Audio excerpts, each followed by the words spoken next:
So this shot is from the Stein Erickson commercial that we did that I posted in the group last week.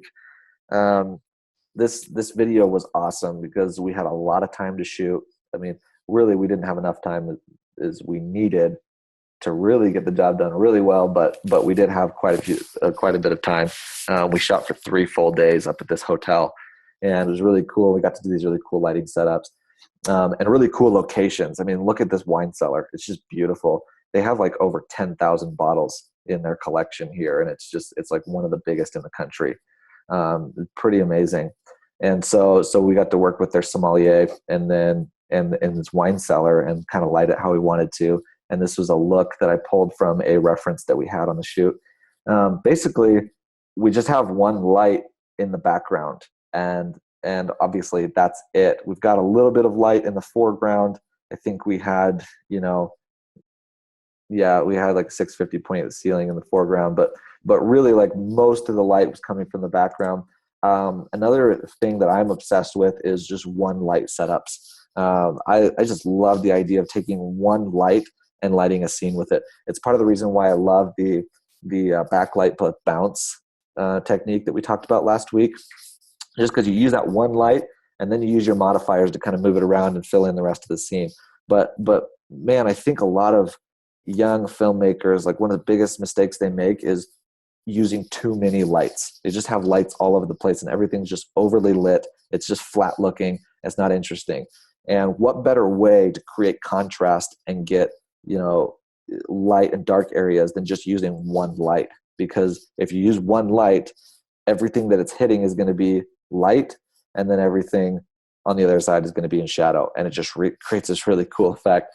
So what we had here was just right around this corner. There's an Arri 650, may have been a 1K anyway, but it doesn't matter.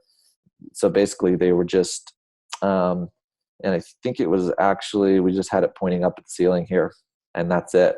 I knew I wanted to go for this backlit look, kind of silhouetted, and so just lit up the background and let the light bleed into this area. Just created this really pretty look. And then you can tell we've got some light coming from this direction over on these bottles. You can see that here. And that is the 1K or the 650 that's over there. That's kind of just pointed at the ceiling.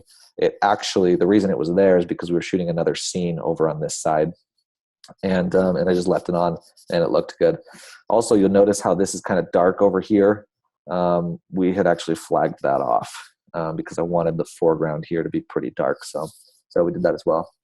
Nick says, in situations like that where you just go shoot for a weekend or something, do you go up earlier and storyboard and plan lighting beforehand, or do you just see what works when you're setting up the shot? Yes, absolutely. We went up.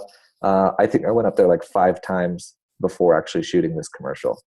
So, and it's like an hour drive up there. So it was quite the trip, but like we went up to meet with the marketing manager just to talk about it, to negotiate a price. And then I went up just like start concepting ideas. And then I went back up there to do a location scout and a tech scout. So the location scout basically was just like kind of looking at some of the locations we might use. Then once we had an idea of what we were doing and what we wanted to do, we did a tech scout, which is basically you go up there, you start looking at the locations and nailing down logistics. So you're saying, okay, well, we're working in this location. We need these lights. We need to be able to do this. We're talking to the hotel manager saying, can we get these people to come be in our shot? Can we get, will we be able to open some of these wine bottles? Those kinds of things. And I had a producer that came with me. We hired a producer on this shoot, and he came up and just helped us to do that. And that's called a tech scout, where you're just figuring out logistics of the shoot.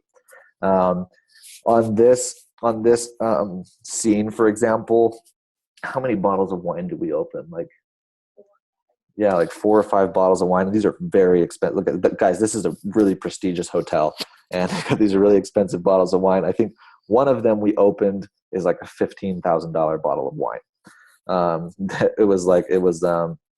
Whose brand is it? I don't know why. Is it Jay-Z, Ace of Spades? You guys familiar with Ace of Spades?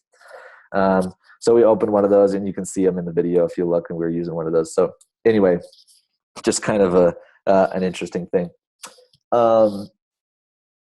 So that's what you do on a tech scout, is just figuring out logistics and how you're going to shoot in different areas. That way you can put together a shooting schedule, because you know when people are available, when the lighting is going to be the way you want it, et cetera, et cetera.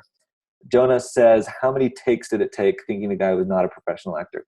No, he's not a professional actor, but he is a sommelier. Which he actually works in this wine cellar. And so, you know, we were pretty scrappy on this shoot just because they didn't have a huge budget. And so we weren't able to get actors for every part, but we made sure that they had people that they could let us use for the different parts. So that's why we had him here. But he had the right look. He was good. You know, we met him beforehand on a few occasions before shooting this, and had just decided that he was good. Plus the hotel, like for their commercial, they wanted him to be in it because he's their guy. He's the guy who does it. So he's kind of the face of their wine cellar. But yeah, not a professional actor, but he does this full time. And so he knew what he was doing. And that was actually better than hiring an actor, because this guy is not going to do anything that's not kosher.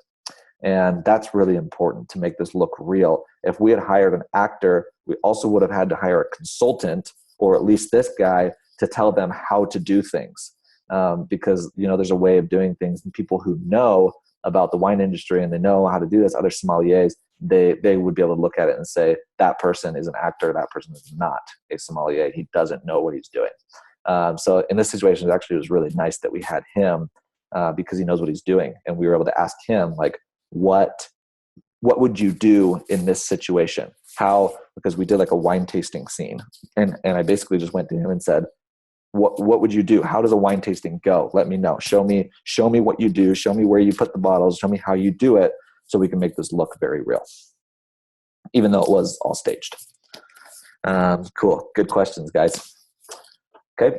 So that's all with this one. Notice the symmetrical look. Going for that specifically. I just really love this still. I just thought it was really beautiful. So a little bit of backlight and fill.